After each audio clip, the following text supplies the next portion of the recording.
Hello and welcome to another C3 Stingray video. This has only been a couple days since I shot the first one, and that was to introduce you to my 1979 Corvette that I bought for $1,500. Now I'm going to take this car and put it all together and have it on the road by April 8th of next year, and I'm trying to do it as inexpensively as I can, yet I am rebuilding a ton of stuff on this, so there's going to be a series of videos rebuilding front end, rear end, all kinds of stuff. So if you haven't subscribed yet, please do, because this is going to be an ongoing series for the next 6 months. And last time I thought it was the middle of October. I don't know why. Today is October 9th. So I have a good 6 months. I'm already 2 weeks ahead according to what I thought last time. So I'm 2 weeks ahead of schedule. So this is great. And unfortunately I only get like 1 or 2 days a week to actually work on this thing. So it's going to be a lot of work to be done in 6 months, as you'll see. But my first shot is to see what's under this crud that's all over this paint. I want to see if there's actually any paint underneath there. I mean, it looks really bad. So today that's what we're going to do. We're going to clean up the outside and see what the paint looks like. For those of you that didn't watch the last video, I suggest you go back and watch the last video. But otherwise, you can see here how bad a shape this car's in. I don't know, it's been sitting under a tree for 20 years, or it's been sitting under the Jolly Green Giant and it's been randomly taking a dump on it, but there's just a ton of crud on this thing. I mean, it's really caked on there, and I'm really wondering if it's going to come off. So the first thing I do is get the old power washer out and really work it, and really I'm shocked at how a lot of this is just popping right off with the power washer. I got this in fast motion, but I was actually going over it pretty slowly. I was like just moving it very slowly over it to try to get as much as I could, and I got quite a bit off with just the power washer. It looks, I mean, you can see here it looks like night and day, but actually those like little rings and remnants of what was there just like made little outlines of everything that was on the paint. So it wasn't all coming off, but man, it already looks 100 times better than it did. And I know these bumpers, the front and back bumper, both need to be painted, so washing them off, polishing them, ain't going to help those. No matter what I do, they're still going to look like crap. I then went over the car with soap and water, and believe it or not, even more of the black came off with that soap, which was awesome. So I scrubbed that down and power washed it off one more time. And now we're moving into the clay. Now I got this clay kit from Harbor Freight. I think it was around 25 bucks. And I've never used clay before. I've never even heard of it before. And you get these 3 clay bars, and you're supposed to like rip one in half and then knead it and then warm it up, and then you spray this lubricant that comes with it onto the paint, and then you just rub this clay on it back and forth.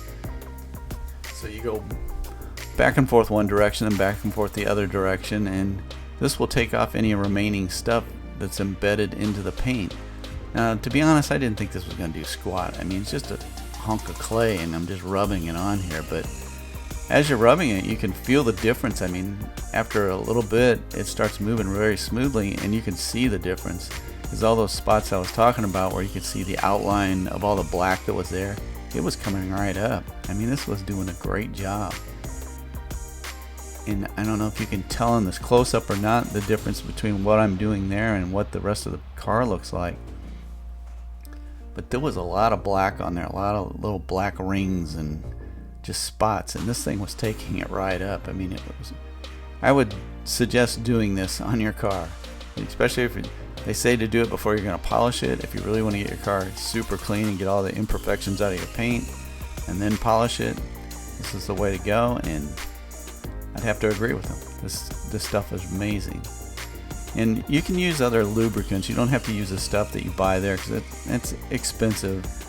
And I heard some people were using shampoo. I don't know. I would look that up. I'm no expert on this, but you can find other things to use.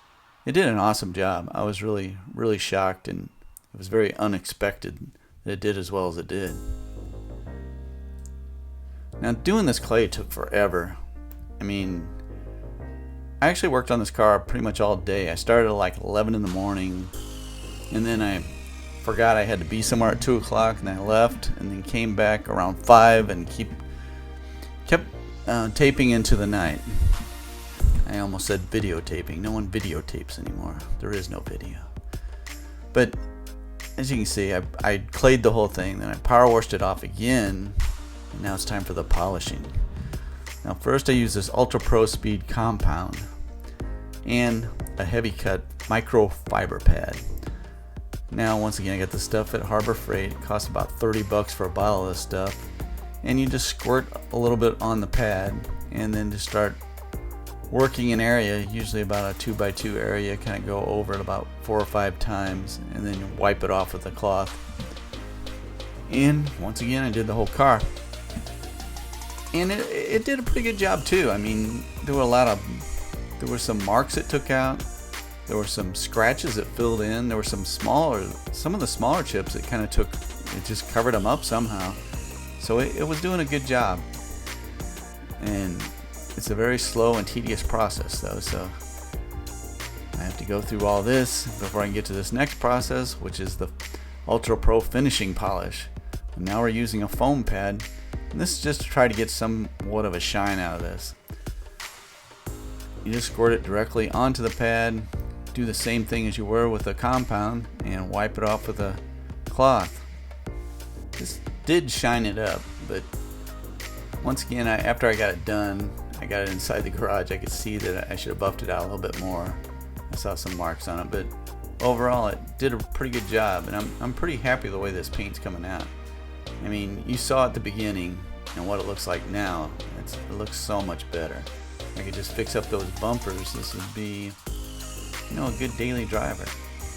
Okay, we're doing the circle like we did at the beginning of what it looked like, and now what it looks like. It's night and day. I mean, I still need to do a little bit more buffing on this thing and get it a little smoother, but it's just nice to know that I can work this out. And I can come back to it later when I get everything else done and start working it some more.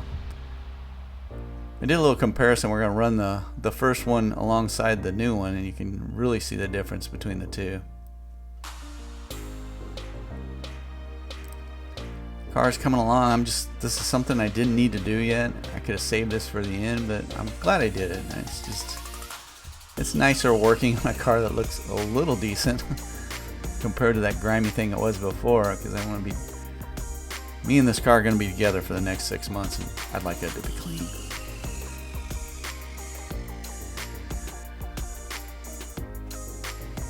The deal I made with Buff Whalen allows me to enjoy the classier things in life.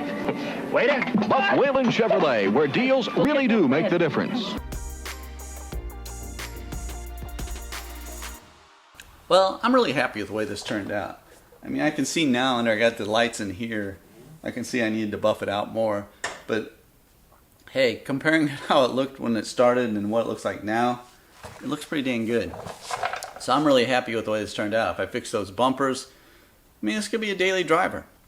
I'm not real crazy about white. I'll tell you the truth. I've had one white car. I had an 85 white Corvette, which I had painted at Mako with the white paint. Back then you could get them painted for like $500-600 if you did all the work yourself. And it actually looked really good. And I also redid the interior of that with red. My obsession with red interior. But anyway, moving on, we're going to start getting into the mechanical end of things. Next video, I'm going to be taking the engine transmission out. It'll probably be a how to remove a transmission, since most of the engine's already gone, and most of the people watching this already know how to take an engine transmission out of this. But you know, I want to get something on there. And then after that, we'll be moving to the front end. We're going to be taking the whole front end apart, rebuilding it, putting it back together. And of course, I'm going to be messing with that frame all along the way, painting it, and you know, there's so many things that's going to be done. It's ridiculous. We'd be rebuilding the calipers, which we've done that before. I've already got videos on that, but there's a lot of stuff to do here in a short amount of time. Oh wait, how many days do I have left before this has to be done? So the countdown is on. We've already checked off one thing on that checklist, and that checklist is going to grow. I can tell you that right now. But hey, that's what this is for. Subscribe to the channel, watch this whole series on how I take this $1,500 Corvette and build it into a nice, drivable, everyday car, which is what I want. I want a car I can hop in and run to the store, hop in and go wherever I want, and the AC works, and everything else works. And I just like driving Corvettes, if you don't know that by now. And I don't have one right now to drive, so this is going to be it. Alright, if you need any new, used C3, C4, C5 Corvette parts, Go to my website at c3stingray.com, and I will shut up, and I will see you on the road.